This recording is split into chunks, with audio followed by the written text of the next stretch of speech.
जैसे अपनी जिंदगी के बारे में सोचिए। जब मैं कह रहा हूं अपनी, इसका मतलब मैं अपनी भी शामिल कर रहा हूं। मैं ये नहीं कहना चाह रहा कि मैं 30 मार्क खाऊं और आप 20 मार्क खाएं, बराबर ही हम सब लोग हैं, ठीक है। हम सबके जीवन का सामान्य तरीका क्या है कि हम सबके कुछ लोग दोस्त हैं, कुछ दुश्मन हैं।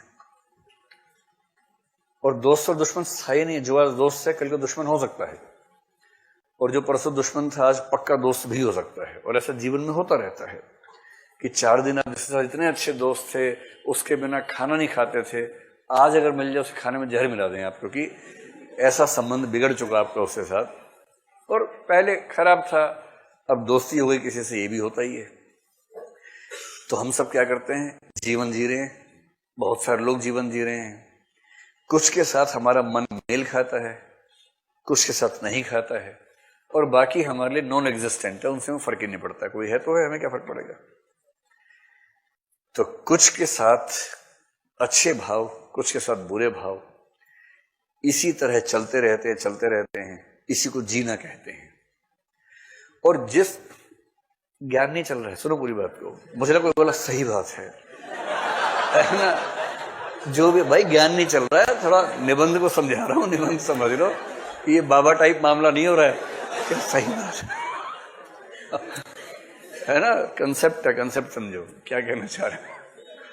पता लगा मुंडी हिलनी शुरू हो गई, कल से भगवा चोला पहन के आना शुरू कर दिया, वो सब नहीं चलेगा यहाँ पर। तो वो कह रहे हैं कि ये जो सारा चलता है भावनाओं के क्षेत्र में, सहयोग और असहयोग वाला मामला, ये जिस भूगोल में चलता है उसी को हम जगत कह देते हैं, संसार कह देते हैं। और संसार में हर प्राणी की स्थिति यही है। अब वो कह रहे हैं कि दिक्कत यह है कि जब तक हमारी चेतना निम्न स्तर पे है, तब तक हम अपने आप को सबसे भिन्न मानते हैं, पृथक, मैं, अहम का भाव। ये ईगोइज्म जो है, ये बच्चों में बहुत ज्यादा होता है, बाद में धीरे धीरे कम होता है, लेकिन तब भी रहता है। और ईगोइज्म का मतलब है कि दुनिया में जो कुछ भी हो उसको इस रूप में देखना कि मेरे लिए फायदेमंद है, नुकसानदेह है।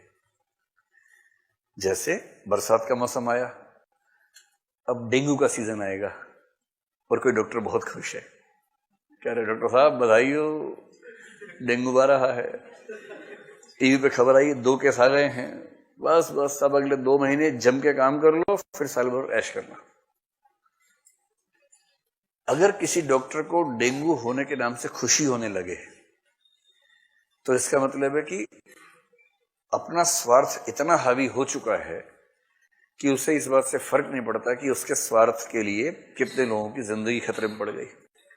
किसी भी क्षेत्र में अगर किसी भी ऐसी चीज में हमें सुख होने लगे जो दरअसल लोक दुख से जुड़ी है, तो चिंता की बात है।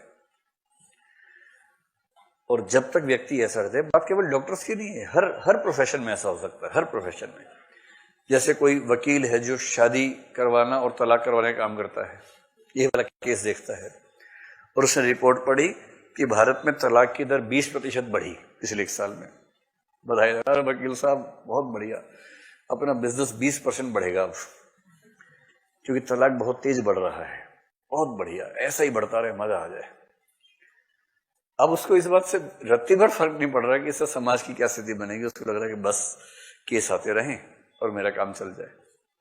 किसी भी व्यवसाय में, किसी भी जीवन में, जैसे विद्यार्थी जीवन में ही आपको कंपटीशन एक व्यक्ति से है, एग्जाम के 1 दिन पहले उससे एक्सीडेंट हो गया, अगर भगवान ही चाहता है कि मैं टॉप करूं, ठीक ही हुआ, अगले साल देगा एग्जाम।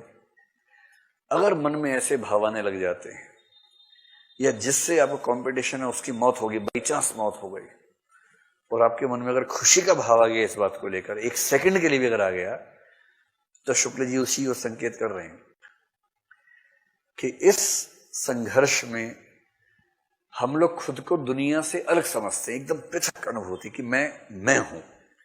और इस पूरी दुनिया की हर घटना की व्याख्या मैं इस हिसाब से करूंगा कि मेरे फायदे में है या मेरे नुकसान में है।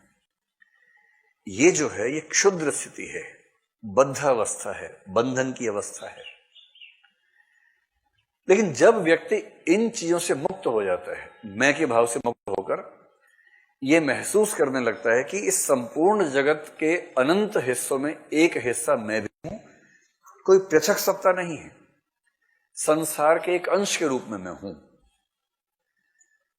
तब उसके मन में ये स्वार्थ भावना खत्म होने लगती है और अपने स्वार्थ से इस तरह की मुक्ति, इसको बोलते हैं मुक्तावस्था, मुक्त हो जाना। तो मुक्ति दरअसल किस चीज से मुक्ति है? अपने स्वार्थ से, अपने संकुचित क्षुद्र हितों से मुक्ति है, उसको बोलते हैं मुक्तावस्था। आत्मा की मुक्तावस्था को कहते हैं मोक्ष। जैसे आत्मा मुक्त होती है, शंकराचार्य को ध्यान रखिए, वैसे हृदय भी मुक्त होता है। आत्मा की मुक्तावस्था होती होगी ज्ञान मार्ग से, जैसे शंकराचार्य करवा रहे थे, और हृदय की जो मुक्ति होती है वो उस तरीके से नहीं होगी। वो कैसे होगी? हृदय की इसी मुक्ति के लिए हमारी वाणी जो शब्द विधान करती आई है उसे कविता कहते हैं। यानी कविता वह शक्ति है, वह शब्द विधान है जो बद्ध हृदय को मुक्त करने का प्रयास करता है। और चूंकि इससे हमारा हृदय मुक्त होता है, इसका मतलब मुक्ति तक पहुंचने का मार्ग ये भी है। और इसलिए हम कविता को भाव योग कहते हैं और ज्ञान योग और कर्म योग के समकक्ष मानते हैं।